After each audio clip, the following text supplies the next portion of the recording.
பழனியில் களை கட்டிய ஓணம் திருவிழா. தண்டாயுதபாணி சுவாமி கோவிலில் தரிசிக்க ஆயிரக்கணக்கான பக்தர்கள் குவிந்தனர். அறுபடை வீடுகளில் மூன்றாம் படை வீடாக விளங்கும் பழனி அருள்மிகு தண்டாயுதபாணி சுவாமி கோவிலில் ஓணம் பண்டிகையை முன்னிட்டு பக்தர்கள் கூட்டம் அதிகரித்தது.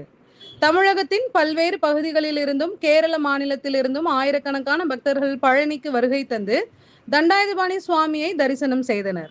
அதிகாலை முதலே கோவில் அடிவாரம், படிப்பாதை மற்றும் மின் இழுவை ரயில் நிலையங்களில் பக்தர்கள் கூட்டம் அலைமோதியது. ரோப்கார் சேவை வருடாந்திர பராமரிப்பு பணிகளுக்காக 45 நாட்கள் நிறுத்தப்பட்டுள்ளதால் மின் இழுவை ரயில் மற்றும் படிப்பாதை வழியாகவே பக்தர்கள் மலைக்கோவிலுக்கு சென்றனர். இதனால் மின் இழுவை ரயில் நிலையத்தில் பல மணி நேரம் பக்தர்கள் காத்திருந்தனர். கூட்ட நெரிசலை தவிர்க்க கோவில் நிர்வாகம் ஒரு வழி பாதை முறையை அமல்படுத்தியது. குடமுழுக்கு நினைவரங்கம் வழியாக மலைக்கோவிலுக்கு செல்லும் பக்தர்கள் தரிசனம் முடித்த பின்னர் படிப்பாதை வழியாக கீழிறங்க ஏற்பாடு செய்யப்பட்டிருந்தது.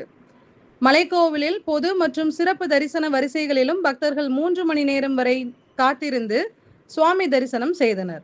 குடிநீர் உள்ளிட்ட அடிப்படை வசதிகள் செய்யப்பட்டுள்ள நிலையில் பக்தர்களின் பாதுகாப்புக்காக காவல்துறையினர் மற்றும் ஊர்காவல் படையினர் தீவிர பாதுகாப்பு பணியில் ஈடுபட்டுள்ளனர்.